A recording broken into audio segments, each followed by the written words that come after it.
Olá, começando mais um Painel Saúde, programa que conta sempre com o apoio do Instituto de Oncologia de Sorocaba, Dr. Gilson Delgado. Lembrando que você pode rever os nossos programas nas nossas redes sociais. Acesse Instituto de Oncologia de Sorocaba, Dr. Gilson Delgado no Facebook ou também no YouTube com o Painel Saúde. O programa Painel Saúde continua falando e repercutindo sobre a saúde do homem e o mês Novembro Azul. A gente recebe hoje com muito prazer o urologista Dr. Fernando Guimarães Russo Ramos, um dos mais renomados da cidade de Sorocaba, e também Dr. Carlos Eduardo Ribeiro de Moura, ele é diretor do Instituto de Oncologia de Sorocaba. Dr. Carlos, bem-vindo novamente. Muito obrigado, boa noite. Boa noite. Boa noite, Fábio, boa noite, Fernando.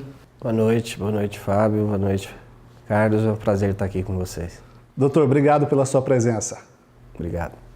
Doutor, quando a gente fala em saúde do homem, né, o tema do programa de hoje, Novembro Azul, o que a gente pode observar é que a campanha Novembro Azul ela ganhou uma força muito grande nos últimos 2 anos. Né? A gente tinha o Outubro Rosa aí com uma campanha forte e o Novembro Azul era uma campanha um pouco mais tímida, se a gente pode assim colocar. E no ano passado, esse ano, foi uma coisa surpreendente e com destaque muito grande. Né? Por que a campanha Novembro Azul ganhou toda essa força e essa repercussão? Fábio, eu acho que o seu diagnóstico é perfeito. E a gente que está acostumado, que lida com saúde do homem, com política pública, inclusive voltada para isso, também fica surpreso de como o Novembro Azul ele realmente impregnou dentro da sociedade. A gente vê no Brasil inteiro as pessoas falando, a imprensa falando, as próprias pessoas estavam cobrando essa sequência do Outubro Rosa e o Novembro Azul não é à toa que vem em novembro, até pelo outubro ser o mês das mulheres, né? E isso está absolutamente relacionado com essa mudança que a gente está conseguindo na perspectiva do homem passar a ir ao médico para se cuidar. Então isso é um fato extremamente positivo, o homem começando a pensar em prevenção. Doutor Carlos, doutor Fernando colocou muito bem que o homem está aí mais preocupado com a sua saúde. O homem, geralmente, ele é mais relapso, seria o termo, ou mais acomodado em relação a isso? As mulheres, elas se preocupam mais com a saúde do que o homem? Acho que normalmente a mulher hoje, de um tempo para cá, ela vem assumindo o mercado de trabalho, mas antes ela ficava mais em casa, cuidando da casa, não é isso? E o homem passava o tempo todo trabalhando. Então eu acredito que essa dificuldade de procurar o médico também vem dessa situação. Ele trabalhava o dia inteiro, chegava em casa, ele descansava, dormia, porque no dia seguinte tinha que trabalhar. Agora, com o advento da mulher dividindo o mercado de trabalho e a mulher indo ao médico, essa situação agora de que o homem se preocupa com outras doenças, isso ajudou muito ao homem entender o seguinte: poxa, se a mulher vai ao médico com uma certa periodicidade, faz lá suas prevenções, por que talvez eu não vá fazer também? E não tenha dúvida que as mulheres também levaram os homens para isso, né? Do mesmo jeito que a mulher vai ao médico, vamos comigo, acaba arrastando o médico para fazer esse tipo de acompanhamento. O senhor acha que a campanha anterior a essa que nós estamos colocando esse mês aqui no programa, durante todos os nossos programas do Novembro Azul, a campanha Outubro Rosa, ela contribuiu para que a mulher, tendo todo esse cuidado, quando chega novembro, pegar o marido, né, pegar o esposo, o noivo e fazer esse alerta? Acredito. Da mesma maneira que ela conseguiu ver que a prevenção é importante, ela resolveu fazer isso para o seu par, né, para o seu companheiro. Levar seu companheiro também para ter esse tipo de atendimento. Acho que foi um grande passo nesse sentido, sim. Doutor Fernando, quando a gente fala em Novembro Azul, a gente fala diretamente, já relaciona o mês Novembro Azul com o câncer de próstata. Ele é um mês só do câncer de próstata? O câncer de próstata é o carro-chefe do Novembro Azul, sem dúvida nenhuma, né? O câncer de próstata é o segundo tumor mais frequente nos homens. Se a gente for excluir os tumores de pele, certamente é o primeiro e com incidência cada vez maior. Porque conforme nós vamos vivendo mais, a chance de você ser acometido por uma patologia de próstata é maior. É uma doença típica da idade acima dos 50, 60, 65 anos e assim por diante. Porque as patologias de próstata, elas surgem pela exposição à testosterona, que é o hormônio masculino. E o hormônio masculino é produzido durante toda a vida do homem, né? Então, quanto mais tempo de exposição você tem, maior a probabilidade que você vai ter alguma patologia de próstata, não necessariamente o câncer. Mas o Novembro Azul não é só isso, né? O Novembro Azul é para falar da saúde do homem, para promover a saúde. E a gente que trabalha com isso, eu particularmente, que vivencio isso há muito tempo, muito antes da gente conseguir toda essa adesão da sociedade, eu fico surpreso porque hoje a gente, além de tudo, já vê o homem procurando atendimento médico por iniciativa própria, coisa que era impensada há alguns anos atrás. Então o Novembro Azul é um movimento que veio para ficar e veio muito forte, e você, no começo do programa, falou, ele está tão forte quase quanto o Outubro Rosa, que esse ano são 24 anos de Outubro Rosa, né? E em Novembro Azul nós estamos falando de 2, 3 anos, né? Então realmente é uma mudança de paradigma. Eu preciso fazer uma correção justa aqui, que o Dr. Fernando Guimarães Russo Ramos, ele foi um dos criadores na cidade de Sorocaba do ônibus do homem, que é o ônibus azul. Então, né, com toda essa sua experiência para falar desse assunto, né? E só para frisar bem, doutor, porque é um trabalho fantástico, né? Que a cidade de Sorocaba ganhou já há alguns anos, e aqui está, né, o pai do ônibus azul, o ônibus do homem, para fazer justiça. Doutor, quando a gente fala em saúde do homem, o homem que chega no consultório do urologista, ele chega à principal preocupação em relação à sua vida sexual, a disfunção erétil. É esse um dos principais motivos que leva o homem? Você tem que abordar até por faixa etária, né? Mas o que a gente vem sentindo, principalmente nos homens jovens, que já tem essa cultura de vir ao médico com uma certa frequência ou de livre e espontânea vontade, até pela essa vida estressante, principalmente a Sorocaba já é uma cidade grande, é uma região metropolitana, né? A gente tem percebido um aumento muito grande das patologias, das disfunções sexuais, principalmente seja ejaculação precoce, ou seja, dificuldade de ereção mesmo nos pacientes jovens, e nessa faixa etária é intimamente relacionado, sem dúvida nenhuma, a alguma patologia psicogênica, né? E o estresse é o principal valor. Estresse, falta de tempo de atividade física, má ingestão, má alimentação, insegurança emocional nas relações pessoais, relações com as companheiras e assim por diante. E conforme o tempo vai passando, claro que daí você vai tendo as patologias prostáticas com uma incidência maior, e a própria disfunção erétil, né, a impotência que o povo chama, também aparecendo aí com marcas como cicatrizes da falta de autocuidado, glicemia, peso, obesidade, pressão alta e assim por diante. É um conjunto, né, doutor? Não vem só uma situação, né? Como o doutor colocou, né? Sim. Aparecem outras patologias, outras doenças. Tem a dúvida, não só a disfunção erétil, né? Cálculo renal, doenças do rim, aí daqui a pouco aparece um câncer de testículo. Então essas doenças, hoje o homem está mais, ele está mais sensível, ele procura mais, se toca mais e começa a perceber essas doenças mais precocemente, e talvez por influência aí das mulheres fazendo isso, realmente da precocidade do tratamento, acabam procurando o urologista com mais rápido, e com certeza coisas mais rápidas são tratadas mais facilmente. Uma disfunção erétil com um monte de sinais e sintomas que a pessoa não trata, com certeza a dificuldade de tratamento vai ser maior, não tenha dúvida disso. Doutor, outro dia acompanhava uma entrevista de um conceituado, renomado psicoterapeuta de São Paulo, Flávio Gicovati, e ele comentava e falava que com a potência da internet hoje, né, o senhor citou agora há pouco aí, dos jovens que já têm essa consciência e procuram o urologista para ir fazerem seus exames, seja por ejaculação precoce, disfunção erétil. Ele dizia que hoje a juventude passa por uma situação muito complicada em relação à sua sexualidade, que é, de repente, em muitos casos, a primeira relação via internet, e isso vem prejudicando quando o jovem vai ter realmente a sua primeira relação com a pessoa, que não seja virtual e sim real. O senhor acompanha isso? Isso é normal? Chegam esses tipos de relatos no seu consultório, e aí o jovem, qual que é a orientação? Entra aí os azulzinhos que a gente conhece, é a partir daí que a coisa começa a funcionar? Fábio, o que a gente nota é que cada geração tem a sua marca, né?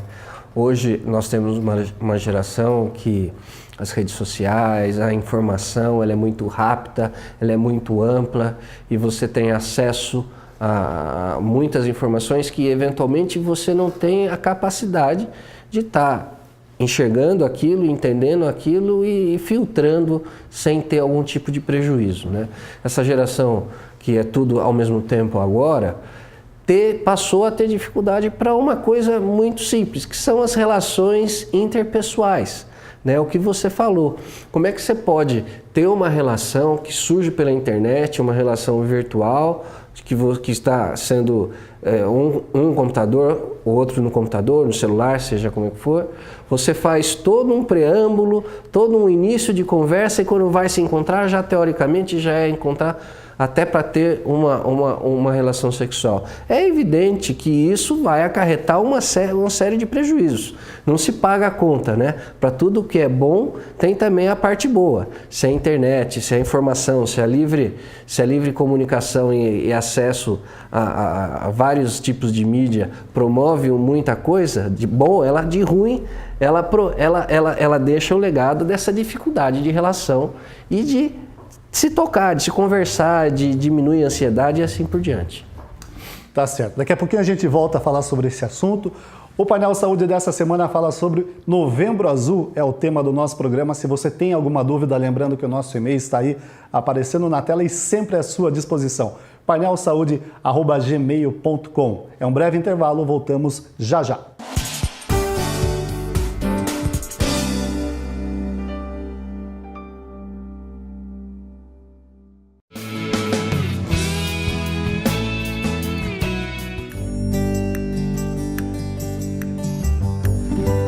As diferenças no atendimento do Instituto de Oncologia de Sorocaba começam no acolhimento do paciente.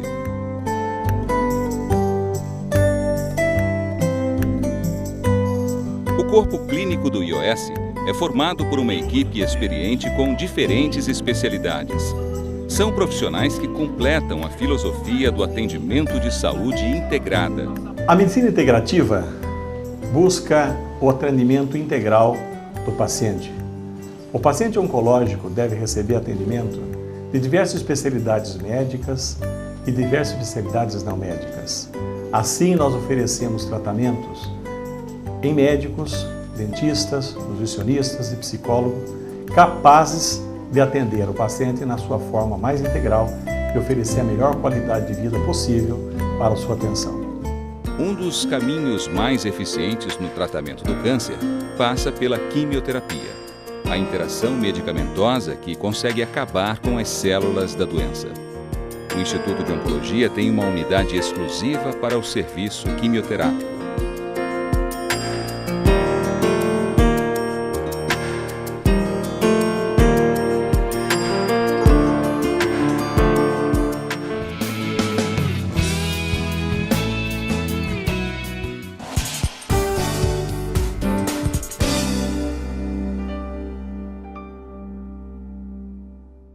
Olá, de volta com o programa Painel Saúde, que essa semana fala sobre o mês Novembro Azul, sobre a campanha Novembro Azul. Lembrando que você pode rever os nossos programas nas redes sociais. Acesse o Instituto de Oncologia de Sorocaba, Dr. Gilson Delgado no Facebook ou também no YouTube como Painel Saúde. O programa recebe essa semana, com muito prazer, Dr. Fernando Guimarães Russo Ramos. Ele é urologista na cidade de Sorocaba, criador do ônibus azul, o ônibus do homem, e também Dr. Carlos Eduardo Ribeiro de Moura, diretor do Instituto de Oncologia de Sorocaba, o grande realizador desse programa. Dr. Fernando, no intervalo a gente conversava aqui um pouquinho sobre os medicamentos relacionados à disfunção erétil. O homem, ele tem essa preocupação de buscar esses medicamentos e de pedir o auxílio para o urologista quando ele se vê naquela situação que algo não está bem, que não está funcionando, seja pelo que o senhor bem colocou no primeiro bloco, estresse, fatores hoje relacionados ao dia a dia do homem, a questão da internet que nós demos de exemplo. Claro que tem e procura muito. E falando um pouquinho sobre essas medicações que tratam a disfunção erétil, né? Sem dúvida nenhuma, se eu tiver que pontuar um fato que revolucionou, né, sendo redundante, o homem em relação a se cuidar são essas medicações.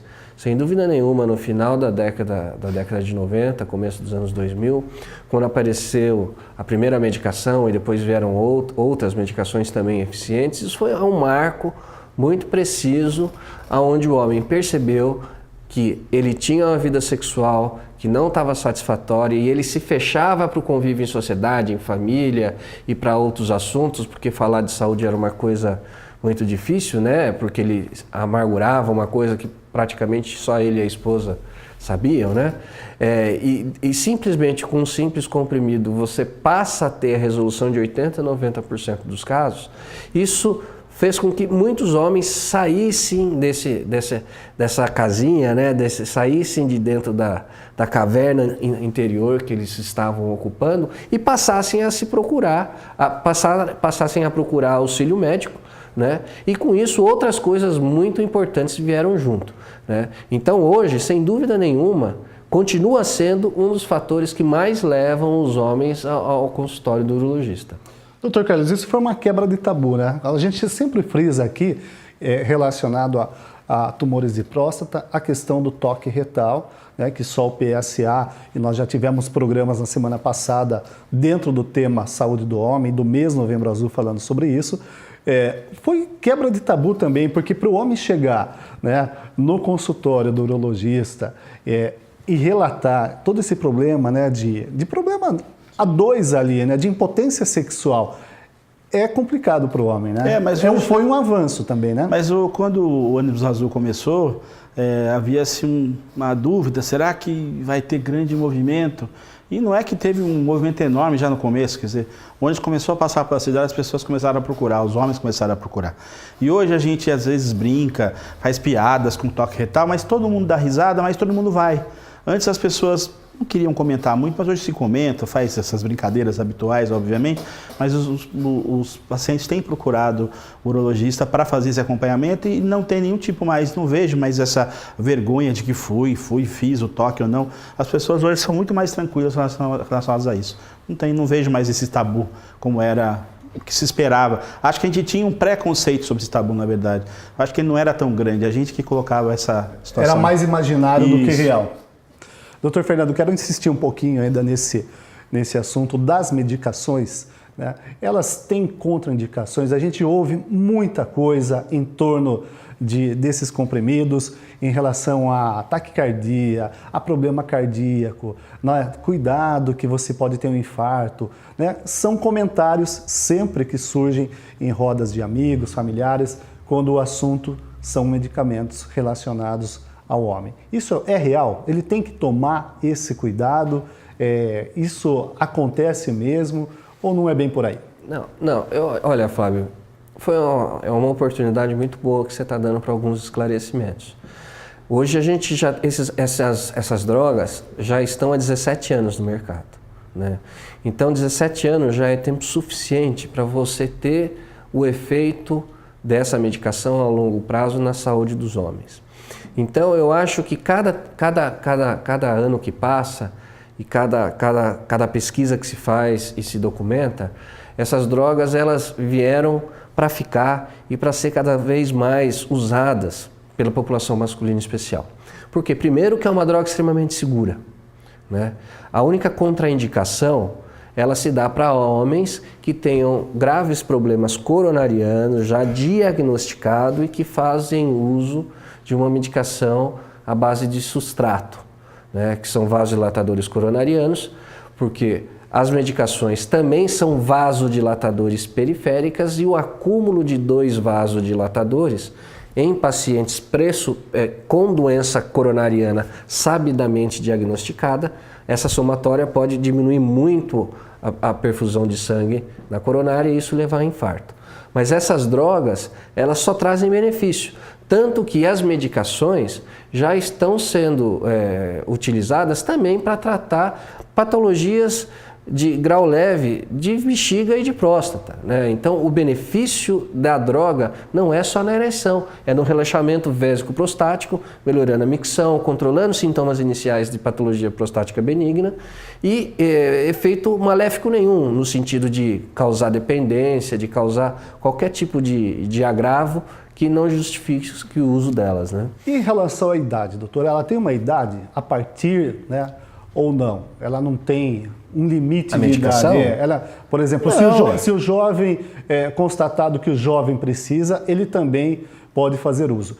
E já aproveitando ainda dentro desse assunto, é uma medicação que causa vício ou dependência, que também, da mesma forma que eu falei dos comentários que surgem, e às vezes são muito mitos, alguns são mitos, também surge a questão da dependência. Falou, começou a usar, depois ele só consegue ter relação se ele tiver um medicamento. Isso é verdade? O Fábio ele veio preparado, né, Carlos, para fazer as perguntas, né? Só lembrar uma coisa antes que o Fernando responda, né? Se o remédio se fosse bom, ele não chamaria droga, né? Então ele é droga porque ele tem efeitos benéficos, mas tem seus efeitos colaterais. É só, lógico, o médico, quando receita adequadamente o remédio, ele sabe para quem deve receitar e para quem não deve. Então não é porque produz um ou outro tipo de efeito colateral que vai ser banido do uso geral. O médico sabe qual o medicamento deve ser utilizado. Boa informação, doutor. As medicações para disfunção erétil, elas não causam dependência química, né? Elas não causam tolerância. O que é dependência química? São os benzodiazepínicos, por exemplo, aqueles remédios super usados pela população, o paciente toma para ansiedade, para dormir, e a gente sabe que aquilo causa dependência, por isso que são de tarja preta, né? E eles aumentam, inclusive, a necessidade, passar dos anos, você está tendo que aumentar até a dose para ter o mesmo efeito. As drogas para disfunção erétil não causam dependência química de forma alguma, mas isso vem de encontro com a própria abordagem que a gente falou no início do programa em relação aos jovens que estão na internet, que estão fuçando informações, ávido de informações, e que o relacionamento humano interpessoal está cada vez mais distante e indo para quase que para um primeiro encontro, quase que por uma sequência com uma relação sexual, é claro que você se sente inseguro.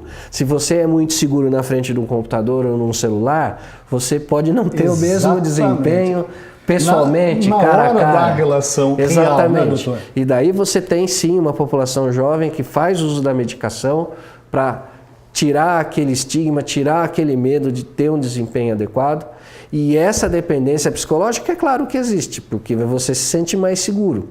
Agora, o prejuízo, se não for realmente, se esse ciclo não for quebrado, o prejuízo é muito enorme, é muito grande, né? E também, doutor, me corrija se eu estiver errado, acaba virando um círculo vicioso, né? Que precisa depois de um tratamento psicológico. E lembrando que essa não é a indicação desse tipo de medicação. Não é indicação. Não é a sua função. Não é a função da medicação. Não é o público, né? O uso recreativo, que a gente chama, ele pode até acontecer por algum motivo especial, mas isso não pode ser uma ferramenta constante de utilização, né? Porque, tecnicamente, isso que você está falando, a gente fala que é uma bola de neve montanha abaixo, ela só vai aumentando. Porque você cria o que tecnicamente a gente chama de ansiedade do desempenho, que só aumenta com o passar do tempo. E em relação a essa ansiedade do homem na hora da relação real, nem com o uso do medicamento, se ele não tiver ali emocionalmente preparado, ele consegue ter ereção. Então, depende do nível de estresse que ele está, né? Normalmente, quando ele se sente seguro. Às vezes a gente escuta relatos de jovens que eles saem, eles não usam, mas eles têm que estar com a caixinha no bolso, por perto, para ver. Porque se não tiver. Porque como é uma droga, ela é muito potente. Ela vai causar uma vasodilatação periférica que ela vai tratar. É difícil você ter falha no ato sexual usando essa medicação num paciente rígido. Né, o nível de estresse dele tem que estar tamanho, né, que a gente chama até de uma anestesia, né, porque senão ele vai conseguir ter. E é por isso que ele faz sucesso, né? É por isso que ele faz sucesso. E é por isso que uma droga que a gente chama de remédio, para um paciente que não está usando da maneira adequada, a gente tem que chamar de droga e que é quase um veneno, porque vai estar trazendo consequências futuras para esse jovem, né? Doutor, não posso encerrar o programa de hoje, a gente tem 2 minutinhos que a Fabiana Marisa acabou de sinalizar, nossa produtora, em relação ao que o doutor Fernando está colocando e muito bem, o paciente oncológico, que o senhor acompanha diretamente no consultório, ele pode fazer uso desses medicamentos? Pode, a contraindicação que o doutor Fernando falou é doença coronária. Não tendo nenhum problema de doença coronária, dependendo da situação, poderia usar. Eu tenho pacientes que utilizam. E o paciente, em relação ao câncer de próstata, que está em tratamento de câncer de próstata, ele tem alguma dificuldade em relação à sua prática sexual? Afeta alguma coisa ou não, doutor? Depende da fase que esse paciente está, né? Se ele tiver uma doença um pouco mais avançada, ele tem dificuldade da relação. Um paciente diagnosticado no início, fez seu tratamento, não há nenhum problema em relação a isso. O que ele vai ter são problemas, se ele fez uma cirurgia de próstata, né? Ele vai ter um problema chamado de ejaculação retrógrada, que já é alguns problemas que ele pode ter por conta do tratamento que ele realizou. Ou seja, pesando-se a situação, tem pacientes que podem usar esse remédio com tranquilidade e tem alguns, infelizmente, que não vão ter nenhum tipo de benefício, ele não vai conseguir usar. Que bom. Doutor, obrigado pela sua presença.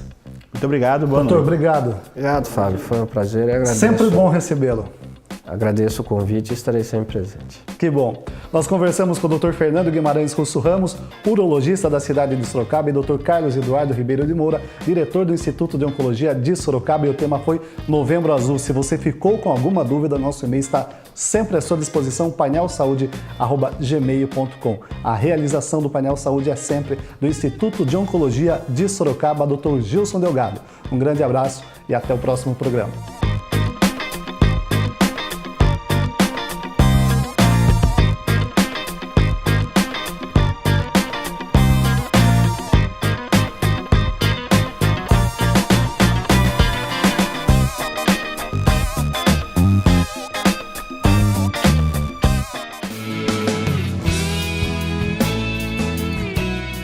Um dos caminhos mais eficientes no tratamento do câncer passa pela quimioterapia, a interação medicamentosa que consegue acabar com as células da doença.